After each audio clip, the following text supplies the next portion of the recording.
How to recover a suspended X or Twitter account. Let's get started. First, launch your preferred browser. Now, in the search box, type in X Help Center. Now, here you're going to find this website, and below that, you'll find the option Contact Us. Clicking on it, you'll be directed to this page. Select a topic.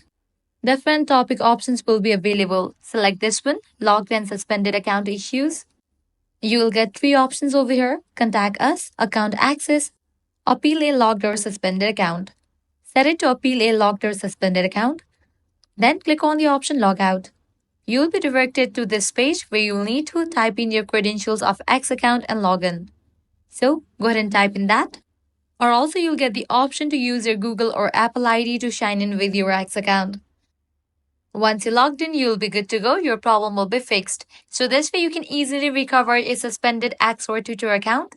If this guide helped you out, don't forget to like, share, and subscribe to our channel. Thanks for watching.